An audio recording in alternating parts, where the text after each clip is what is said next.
que creo que además no tiene por qué haberla, todo está en orden, así que a estudiar. León Trachtenberg, bienvenido. Hola, ¿qué tal? Gracias por estar con nosotros. Bueno, encantado. Un gusto tenerlo aquí. A ver, ¿por dónde comenzamos? La Organización de Naciones Unidas ha expresado su preocupación por la decisión de que una parte del tema de igualdad de género no entre en la currícula escolar. ¿Qué sensación le deja? Bueno, yo creo que todas las instituciones que tienen una visión pedagógica acorde con estos tiempos han rechazado esta intervención del Poder Judicial en el currículo escolar que ha nacido, digamos, de una iniciativa de una persona que representa un grupo que tiene ciertas ideas con respecto a la educación sexual que yo personalmente no comparto y que tampoco las Naciones Unidas, ni la Defensoría del Pueblo, ni ninguna institución realmente moderna. Y yo creo que hay un error de creer que la educación sexual es como un casillerito de la vida de una persona que uno puede amputar y tú puedes seguir toda tu vida sin tocar el tema de la sexualidad o sin que haya algún enunciado específico en el currículo en relación a la sexualidad. Lo que hay que entender es que la educación sexual es parte de tu formación ciudadana, parte de un sistema educativo que fomenta la democracia, la inclusión, el respeto a las diferencias y la no discriminación. Ese es el sombrero del sistema educativo. Y entonces, si en la educación sexual o en el ámbito sexual o cualquier otro, puede ser religioso, puede ser de origen étnico, si ahí se produce algún tipo de discriminación y maltrato consecuente, entonces no estás respetando el criterio democrático y de una ciudadanía inclusiva que propone el currículo. Y en ese sentido, me parece que, voy a poner un ejemplo. Un niño que es hijo de dos padres varones o dos madres mujeres, está obligado a ir a la escuela por la Constitución. Sin duda. Pero además tiene el derecho, digamos, de ir a la escuela. Entonces va a la escuela y en la escuela le dicen que la familia está constituida por varón y mujer. Y cuando se pregunta, bueno, ¿y este niño que es hijo de dos varones o dos mujeres, qué pasa con él? ¿Qué pasa con su familia, no? Se presenta como una normalidad. Claro. Y eso genera ofensa, bullying, maltrato, discriminación contra alguien que además ni siquiera es responsable de lo que los padres hayan decidido hacer con su vida familiar.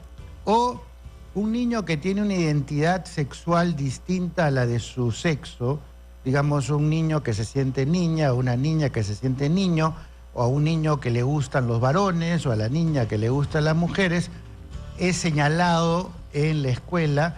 Y entonces se pregunta al maestro, dígame, ¿es normal, está bien que un hombre se enamore de un hombre, una mujer de una mujer? Y entonces, si el maestro le va a decir, mira, yo de eso no te puedo hablar, está prohibido. Su rol educador, ¿dónde está? Porque el currículo no me permite aludir a nada que no signifique una relación normal solamente entre hombre y mujer. Lo que le estamos diciendo al niño es que en la escuela no se puede hablar de los temas que lo preocupan más en su identidad personal y grupal. Le estamos diciendo que los temas más importantes, más profundos, más marcadores de su vida, no se puede hablar en la escuela. Y entonces ese niño no solamente no va a hablar en la escuela sobre sus preocupaciones sexuales, sino tampoco va a hablar de nada que sea importante para su vida porque le transmiten el mensaje que en la escuela no se habla de eso. Porque si un niño va a ir después, por ejemplo, o va a querer compartir con un profesor su deseo de una iniciación sexual, digamos, temprana, sea heterosexual o homosexual, no importa. Te entiendo. Y el profesor le dice, mira, yo de eso no puedo hablar porque a mí me han dicho que la educación sexual corresponde a la familia y al hogar, y entonces a mí no me preguntes porque cualquier cosa que yo diga me van a tachar, me van a censurar, me van a criticar. Entonces el mensaje que estamos transmitiéndole a los niños es que hay cosas importantes de las que no se pueden hablar en la escuela. O si las hablas, que estás obligado a discriminar a todo aquel que se sale del formato varón-mujer tradicional que algunos proponen como el único normal o el único aceptable. Entonces la escuela se convierte en una escuela discriminadora, una escuela maltratadora y una escuela en la cual las cosas importantes no se pueden hablar. Porque si las hablas, te censuran. Pero León, hay padres que te dirían, es que si de esos temas se hablan, le están poniendo a mi hijo la posibilidad de que sea homosexual. Bueno, basta que los niños... Hay un estudio que dice que el 85% de los niños se entera de la vida sexual a través de internet o los medios de comunicación y 60% se nutre de los videos porno. Ese es el espacio para educar a estos niños que los padres dicen que son inocuos. Es por el contrario, es el peor espacio son para aprender de sexualidad. A cualquier cosa que no se diga en el hogar, por favor, eso está bien para el siglo XVIII. Pero aquí de lo que estamos hablando es que niños están expuestos a los medios de comunicación, a los videos porno, a internet, a lo que dicen sus compañeros, a lo que ocurre en la calle, a los noticieros, y les estamos diciendo, nada de lo que te preocupa en materia sexual puedes hablarlo en la escuela. De acuerdo. Quisiera sumar a esta conversación algo que has escrito en una columna, creo que esta semana, que me pareció muy interesante, donde decías, si restringimos la educación sexual al ámbito familiar, en sí mismo es una torpeza en la medida que la vida sexual no es una cápsula, sino que es todo lo contrario, es comunicación, es encuentro con el otro o la otra, digamos. Hay tantos vasos comunicantes con los otros que no lo puedes encapsular. No solamente eso, sino que vamos a suponer que en el currículo te dicen prohibido hablar de ideología de género, como le llaman ahora a estas cosas. Muy bien. Vamos a suponer que tú vienes con una inquietud con respecto a una inclinación homosexual en tu identidad. Entonces me lo traes y yo no digo una palabra, solamente que te miro con un gesto de, oye, ¿estás loco? Con cara de asco, de pronto. Cara de asco. ¿No? Claro. O más bien te miro con un gesto de acogida, de interesante, hablemos del tema. ¿Por qué te preocupa el tema, etcétera? Entonces, yo ni siquiera tengo que mencionar la palabra ideología de género, igualdad de género.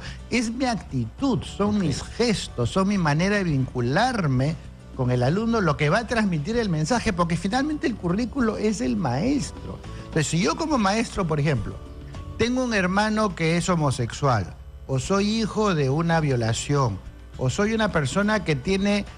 digamos, tendencias homofóbicas o lo que fuera, mi historia personal está colocada en cada palabra y cada gesto, en cada ejemplo que voy a poner cuando quiero explicarle algo a mis alumnos. Entonces, que me vengan con el cuento de que si yo suprimo 2 o 3 líneas en el currículo voy a transformar la realidad, eso no tiene ningún sentido. Ahora, ¿por qué es que se hace la discusión importante? Porque el currículo formal, literal, el texto del currículo, de alguna manera está siendo violentado por una entidad a la que no le corresponde. El currículo es una prerrogativa del Ministerio de Educación, porque el Ministerio de Educación tiene que ver todos los puntos de vista diversos que existen, tiene que tomar en cuenta qué dice la ciencia, qué dice la sociedad, sin duda, la investigación pedagógica, psicológica, y en función de eso tomar una posición de cómo debe trabajarse el tema de la sexualidad en la escuela. Y entonces viene el Poder Judicial, donde no hay educadores, no hay pedagogos, no hay expertos en psicología o educación vinculados a temas de educación, porque no es para eso que los han elegido, para que sean jueces, y te dicen, no, lo que señala la pedagogía o lo que señala la ciencia no es válido, porque hay un grupo de padres que se sienten ofendidos o tocados y han hecho una demanda judicial en contra de eso y tienen derecho a que se respete su, digamos, su posición. Y entonces tú le quitas al Ministerio de Educación su carácter rector y conviertes al Poder Judicial en el lugar en el cual vienen las demandas para decidir qué se hace en la escuela. Te voy a poner un ejemplo. En la matemática se utiliza el símbolo más con una cruz. Después pueden venir los musulmanes a decir por qué se le hace propaganda al cristianismo en las horas de matemáticas cuando todo el tiempo hay cruces, todo el tiempo todos son cruces. De acuerdo, León, me tengo que ir a la pausa. Quédate un rato más para seguir conversando de esto que es tan importante. Estamos hablando de algo fundamental que trasciende a la discusión. León pone el acento en el contacto con los chicos y en la responsabilidad que tenemos en las cosas que les decimos que tienen que ver con el mundo de su sexualidad. Pausa y volvemos. Continuamos con Escuela Abierta. Seguimos en Escuela Abierta, son las 12:36. Qué bueno que se han quedado con nosotros porque nuestro invitado León Trachtenberg lleva muchísimos años pisando las aulas de los colegios de nuestro país, pisando las aulas y dirigiendo instituciones además.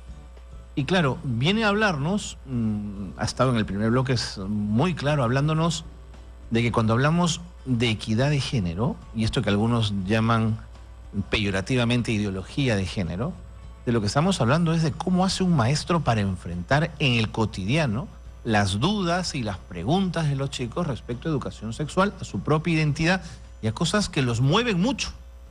Y ahora una jueza está diciendo, no, señor maestro, usted de eso no hable. De todo lo demás sí, pero de esto en particular no. Y León Trachtenberg está marcando una posición al respecto que es bien interesante, que vale la pena traer a esta mesa de conversación. Otra cosa que me preocupa, León, si me permites agregar sí, por favor, algo más sobre la idea de construcción social del concepto de hombre, mujer o tu identidad sexual. Mira, la superioridad del hombre sobre la mujer, que está siendo tan combatida como estereotipo, ¿no es cierto? Porque discrimina a la mujer, es una construcción social. Sin duda. O sea, tú tienes que confrontar esa construcción social que dice que el hombre es más fuerte, que el hombre es más inteligente, que el hombre es para la matemática, la mujer es para el juego con las muñecas, que el hombre es azul, la mujer es rosado, y que cuando se habla de ama de casa siempre se alude a la mujer, es decir, la jefa del hogar. Todas son construcciones sociales. ¿Cómo no se va a discutir la imagen de lo que es varón y mujer digamos, desde el punto de vista de la construcción social? Porque a veces cuando se plantea que la idea digamos, de la igualdad entre los de géneros, o la ideología de género, digamos, se plantea que no hay que discutir el tema de la sexualidad o las dimensiones de la sexualidad que tienen que ver con la construcción social. Estas son construcciones sociales.